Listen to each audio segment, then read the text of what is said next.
The Hokkaido serial murder case, the Okhotsk Disappearance, is the second installment of Yuji Horí's mystery trilogy, in which Horii contributed solely as the scriptwriter. Programming was entrusted to Login Soft, and the game was published by ASCII in 1984 for the NEC PC 6001 and PC 8801, with subsequent releases in 1985 for the PC 98, Fujitsu Micro 7, and MSX. It was later ported to the Famicom on June 27, 1987. Hokkaido is not a direct sequel to the Portopia serial murder case. It stands as a full-fledged mystery-adventure game, even though it builds upon the core concepts and gameplay mechanics established in Portopia. Hokkaido is one of the first adventure games to introduce a command selection system. Players no longer need to input commands manually, which streamlines progression and enhances the overall pace of the game. This allows the player to focus more on solving puzzles and immersing himself in the storyline on a deeper level. In adventure games of that era, progress was frequently stalled by the trial and error process of inputting commands that matched the limited vocabulary understood by the program. However, in Hokkaido, all the programmed words are conveniently displayed in advance within a text menu on the right side of the screen. The player can move instantly between locations, engage with locals to gather clues, present evidence, and make deductions. The player has a camera to capture evidence or suspects, which can be reviewed later in the investigation. If the player gets stuck, he can play blackjack to earn new clues or receive a 20 characters password to save progress and exit the game. Here is the list of commands available. Change location. Look around. Talk to a person. Examine a person or object. Show items or evidence. Search for a specific person. Call a specific person. Investigate objects. Take something. Take pictures of the victim or the scene. Check belongings. Make a phone call. Play blackjack. Stop the investigation and receive a password. A man's body is found on Harumi Pier in Tokyo Bay. When the Nipopo doll cries, another corpse appears. The player takes on the role of a highly skilled and esteemed police inspector. He is accompanied by an assistant who faithfully executes the player's instructions in his place. He travels to Hokkaido to gather clues, but during this time, a second and then a third murder are uncovered. What exactly is the criminal's goal? As the player investigates the relationships between the victims, a significant and troubling past emerges. The story is set in Hokkaido and includes real tourist destinations such as the 5 lakes of Shiratoko, Abashiri Prison, Kitahama Station, and Yubari Coal Mine, along with iconic local elements like the Abashiri Nipopo doll. Yuji Horii visited the locations himself to scout and document the atmospheres, which was quite exceptional at the time. He photographed countless sites, which are faithfully reproduced in the game, and conducted interviews to capture the accents and speech patterns of the locals. The weight of Hokkaido's history feels more authentic than in Portopia, benefiting from the on-site scouting and detailed documentation. The scenery and buildings are beautifully rendered, immersing players in a genuine sense of travel. The seamless integration of landscapes evokes a profound emotional value and deep fascination, making the environment feel like a work of art in its own right. The soul and nature of the various environments, meticulously recreated, emerge vividly from the depths of their appearance. The story also incorporates local specialties, transforming the game into a tour guide for Hokkaido. The atmosphere of the Showa era is vividly captured. At that time, games with text and dialogues imbued with a sense of travel were quite rare. In Hokkaido, instead of emphasizing the surprise of the culprit's identity, the story is crafted to ensure that the player comprehends the full context and intricacies behind the incident. The narrative unfolds coherently through extensive dialogue, rich with twists and red herrings that can mislead the investigation and end to potential failures. The player must ensure a thorough understanding of the story to select commands in a coherent manner, rather than choosing them one after another mindlessly, at the risk of hindering his progress and suffering considerable delays in the investigation. The game's flow does not always clearly indicate if the player is on the wrong track.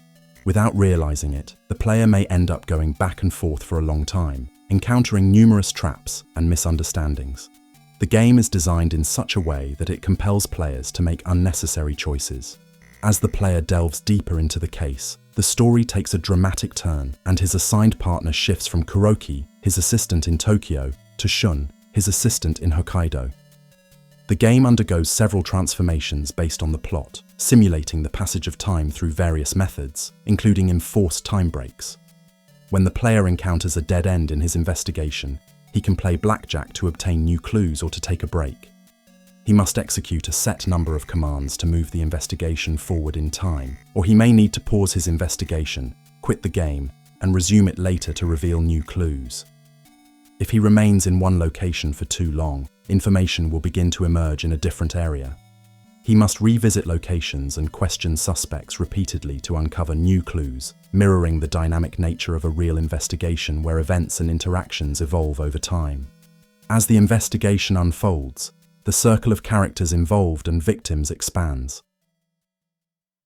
The art direction is highly imaginative. The graphics are refined, and the overall visual identity of the game exudes a cinematic quality. The original microcomputer version mirrors the style of adult drama manga known as gekiga. The drawings are clear and intense, aiming for a high degree of realism. The game evokes a sense of movement and animation despite its simple drawings. It employs various planes to segment the visuals, utilizing long shots, medium shots, and close-ups effectively. The game adopts techniques akin to the cutscenes found in contemporary games. This early version of Hokkaido would go on to influence subsequent cinematic adventure games, including Snatcher, Misty Blue, and Policenauts. The text uses only hiragana and katakana. To enhance readability in the absence of kanji, different spacing and colors are employed depending on the type of dialogue. The graphics of the Famicom version are drawn with greater delicacy. They have a warm, inviting quality that feels more familiar. They are crafted by Kiyokazu Arai, the renowned mangaka and regular artist for Famitsu magazine. The character portraits are intricately detailed with bold black lines, adding a striking expressiveness. They dynamically shift between facing forward and sideways during conversations. The landscapes are simple yet distinctive and well crafted, effectively enhancing the narrative's descriptive depth. The dramatic and suspenseful atmosphere is significantly intensified. The game features subtle lip-sync animations for the characters and dynamic flashing effects on the scenery. These design elements have since become standard in adventure games.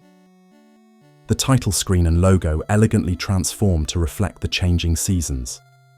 Upon completing the opening investigation, the title screen features an illustration of the Sea of Okhotsk in winter, with the phrase "Tsuzuku" to be continued added, evoking the feel of a dramatic series.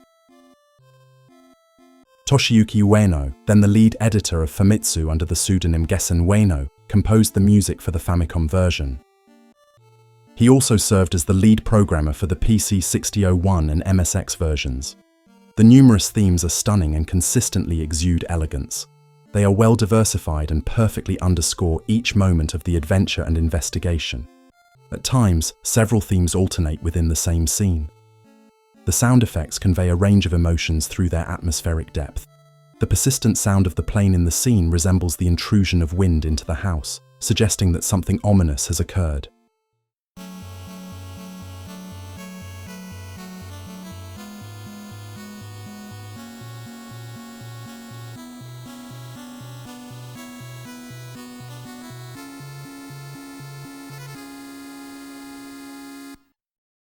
The Hokkaido serial murder case offers two distinct versions of the story development after the intermediate stage: the original version, on microcomputer, and the later version on the Famicom.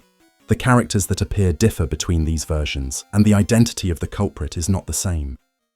At the beginning of the game, the player is prompted to enter the name of the main character, using up to 4 hiragana characters.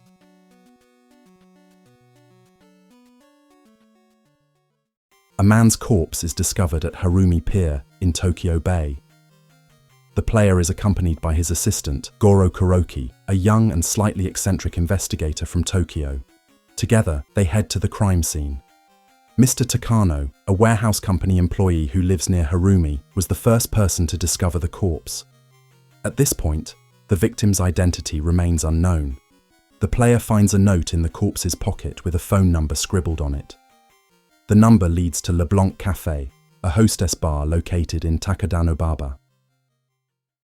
The player visits Le Blanc Cafe and is lured inside by a casual man. Once inside, he shows the note to Akemi, a popular hostess at the bar. However, she seems wary of the police and is reluctant to cooperate. Luna, another hostess at the cafe, recognizes the photo of the victim. She reveals that the man had been staying at Takada's inn. While searching his hotel room, the player finds a postcard along with the name and address of the victim, who is identified as Fumikichi Masuda from Kushiro, Hokkaido. He is rumored to have traveled to Tokyo to participate in a lucrative trafficking scheme. The player heads to Hokkaido while Kuroki decides to withdraw from the investigation and remain in Tokyo. Upon arriving in Hokkaido, the player meets Noriyuki Yamabe, the chief detective of the Kushiro Police Department. He informs the player about the recent emergence of a Yakuza group known as the Hokuryu Kai in the city. Yamabe's assistant Shunsuke Saruwatari, affectionately known as Shun, a young detective from the Kushiro Police Department, now joins the player's investigation. The player heads straight to the address listed on the postcard. Fumikichi Masuda's wife is oblivious to her husband's activities. However, she mentions that she received money from a man named Yukio Iijima, who is located in Kitahama. Upon arriving at the scene, the player discovers that Yukio Iijima's body has just been found on Kitahama Beach. It appears that Iijima and Fumikichi Masuda, the first victim, were acquainted with each other. According to his son Shinji's testimony, Iijima had been threatened prior to his death. The player presents Shinji with a photo of Fumikichi Masuda. According to Shinji, Masuda bears a striking resemblance to Gen-san, an employee at Koropukuri, a restaurant located in Susukino, Sapporo. The player arrives at the restaurant in Susukino, where Gen-san is alive and well, busy cooking. Despite their resemblance, he is not Fumikichi Masuda. As the player presses on with the investigation without uncovering any new leads, a radio call comes through, notifying him of a new incident. A new body has been discovered at Abashiri Port. It appears to be smiling, despite being a corpse. The player travels through the cities of Kushiro and Abashiri, eventually arriving at Abashiri Port. He examines the evidence at the end of the pier and interviews the locals for more information. A business card discovered in the victim's wallet identifies him as Yukuro Shiraki, a prominent business leader and president of a large supermarket in Tokyo, who was visiting Hokkaido. He lives in Meguro Ward, Tokyo. His employee, who arrives at the crime scene in a panic, reveals that Yukuro Shiraki had intended to visit Lake Mashu and that he was a friend of Yukio Iijima. The player travels to Lake Mashu, where he encounters Megumi Nakayama and Makiko Nomura. Megumi is a sentimental young woman with large round eyes, embodying a very urban style. She is visiting her childhood friend Makiko, who has beautiful clear eyes and resides in Hokkaido for the holidays. No clues are discovered. The player chooses to play blackjack with Shun to pass the time, and then contacts the main police station. A fourth body is discovered in a lake in Shiratoko. The victim appears to have drowned, with a stocking tightly tied around her neck, suggesting suffocation. Nakano, the young groom who found the body, has no additional information regarding the incident. The player traverses the parking lot and the souvenir shop to gather clues. He discovers that the victim's name is Tatsuo Shiraki, who resided in the Hotarucho district of Hakodate. After the war, he had taken up the role of a traveling merchant in the region. It is mentioned that he had recently bought a large figurine from the souvenir shop. He was seen with a woman approximately 25 years old, with long hair, and the couple was staying at the Kagaya Inn. The player heads to the Kagaya Inn, where he encounters Banto, the manager, and Kikuyako, a geisha. Tatsuo Shiraki reportedly had a heated argument in the middle of the night with the woman accompanying him, Ikumi Shiraki. She was seen crying and repeatedly saying, "Marimoya, Marimoya." In Hakodate, the player discovers that Shiraki was spotted at Lake Akan. The player arrives at Lake Akan, where a photographer is capturing images of individuals dressed in traditional Ainu costumes. The player discovers a cigarette and a lighter at the scene. The player visits the Marimoya Inn near the lake and presents the suspect's pictures, confirming that the couple spent the night there. It is also revealed that a Yakuza gang had been staying at the inn, targeting Yukuro Shiraki. During the investigation, the player finds a marigot flower, a type of moss typically found floating on Lake Kusharo. The player heads to Lake Kusharo to search for further clues. He inspects the telescope and gazes out at the view overlooking the Marimoya Inn. He returns to the Marimoya Inn, where he finds a photo of a mysterious woman, along with a suspicious note directing him to Utoro Port. In the game, this information is presented as a password, which the player meticulously writes down. After exiting the game, he selects the Continue option to start a new session and enters the password.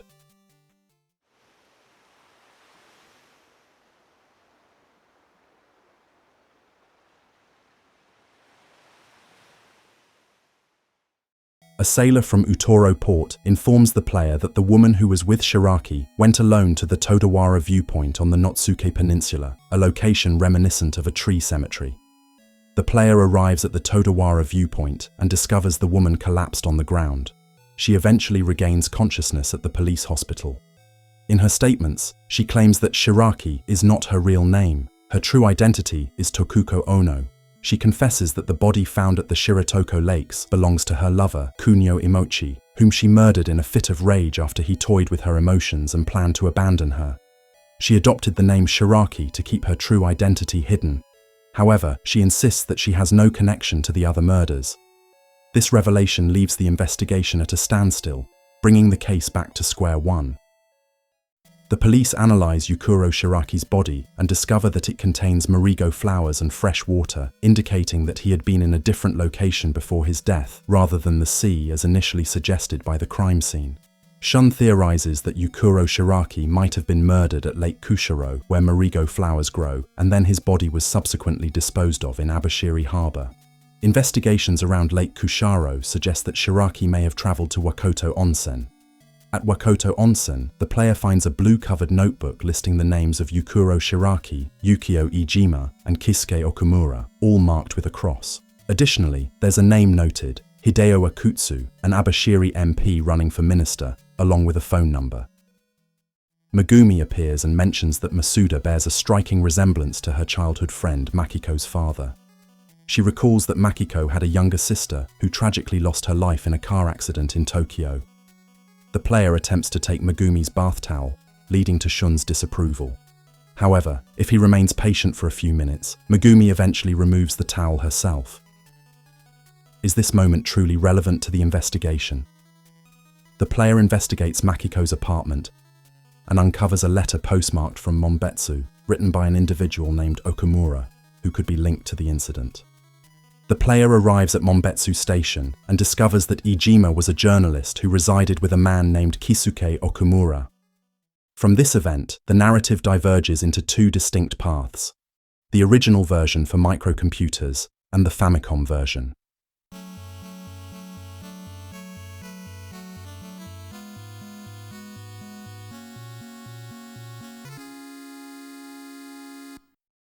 The player visits the observation point that provides a panoramic view of Monbetsu City and finds a memorial commemorating a fishing boat that sank in 1944.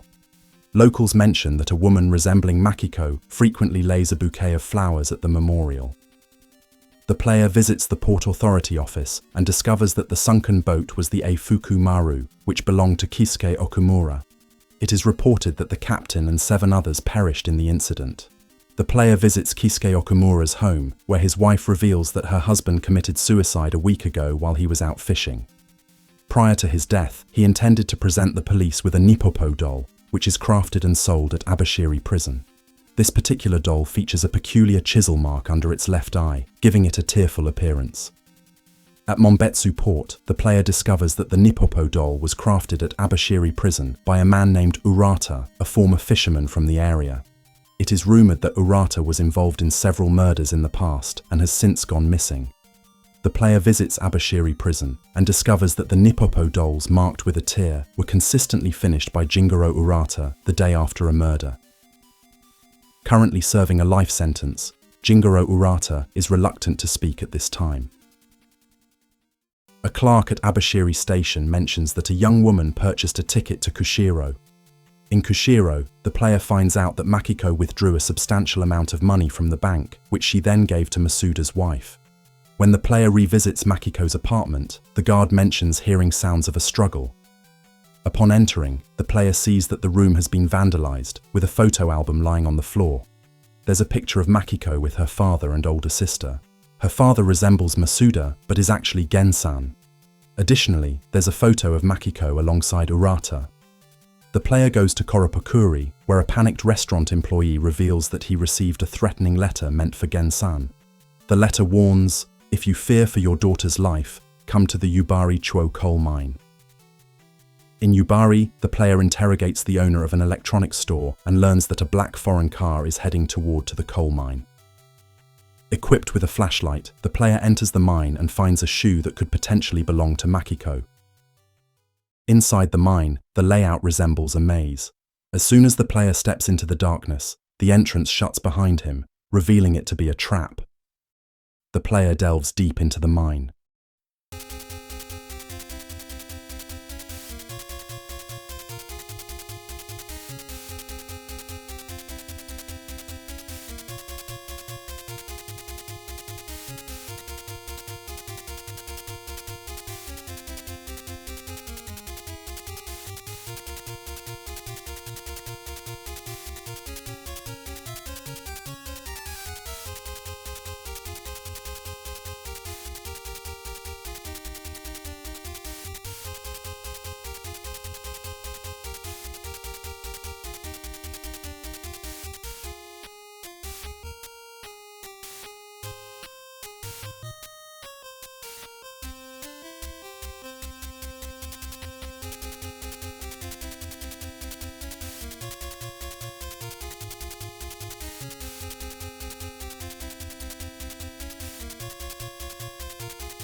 At the very bottom of the mine lies Makiko, bound and unconscious. She is quickly transported to the police hospital, remaining in a state of unconsciousness due to oxygen deprivation. Shun is deeply worried about her condition. The player heads to Abashiri prison to meet Urata and shows him the photo of himself with Makiko. Upon seeing the picture, Urata begins to recount everything. Shortly after the war, a gang was laundering money by stealing relief supplies from the American military. Okhotsk was the gang leader. Okumura was responsible for preparing the ship, and Shiraki was in charge of selling the stolen supplies. Just as the gang was on the verge of being discovered, they sank the ship to eliminate the evidence. Ijima, then a war reporter, had disguised the sinking as a simple accident. Nomura, captain of the Eifuku Maru and good friend of Urata, had entrusted him with the raising of his only son Genji Nomura as a surrogate parent. This is Gen-san, Makiko's father. When Urata encountered Masuda a few days earlier in prison, he mistakenly thought he was Gen-san and recounted the entire story of the sinking. Masuda likely intended to blackmail Okhotsk, but ended up getting himself killed. Okhotsk allegedly targeted Gen-san, who was aware of all the details surrounding the shipwreck, but accidentally killed Masuda instead. He then murdered Makiko's sister, Yukari, staging it to appear as a car accident.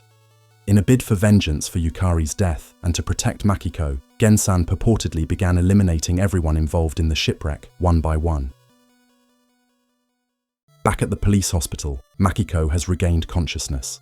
She claims that Gen-san intends to finish the job and is determined to kill Okhotsk, who is supposedly on his way to Sapporo.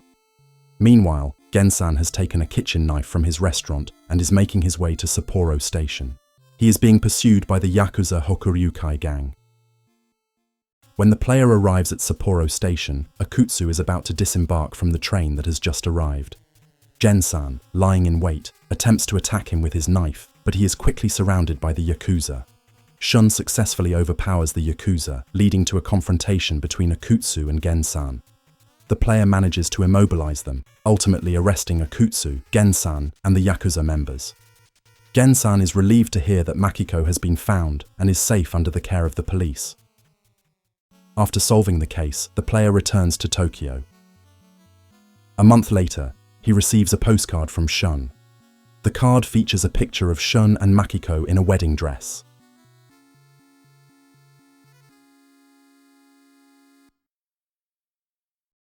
The Hokkaido serial murder case challenges the player's deductive reasoning and perceptiveness.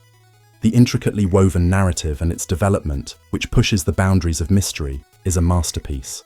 The game provides scant hints about future events, concealing a dark narrative woven within layers of subtext. The unfolding of seemingly unrelated incidents, which ultimately converge into a singular plot, creates a continuous sense of suspense and intrigue. There is a distinct tension between the story's chronological sequence and its temporal structure, which presents events in a pseudo-chronological order that often feels disjointed. This approach disperses the narrative rather than seamlessly connecting it. At times, to allow the meaning of the experience to crystallize, the player must halt the flow of time and pause his investigation. This multi-layered approach to storytelling is characteristic of Yuji Horí's style. The Hokkaido serial murder case was initially a collaborative effort between Login and Yuji Horii, who was involved in writing articles about video game development for the magazine. Yuji Horii did not handle the programming, instead concentrating solely on the scenario. The story concept was developed rapidly as a result. Programming responsibilities were handed over to Ueno, resulting in a clear division of tasks. The development period was condensed to just 1 year, constrained by Yuji Horí's busy schedule, as he was simultaneously working on the creation and scenario for his third mystery adventure game, Karuizawa Kidnapping Guide.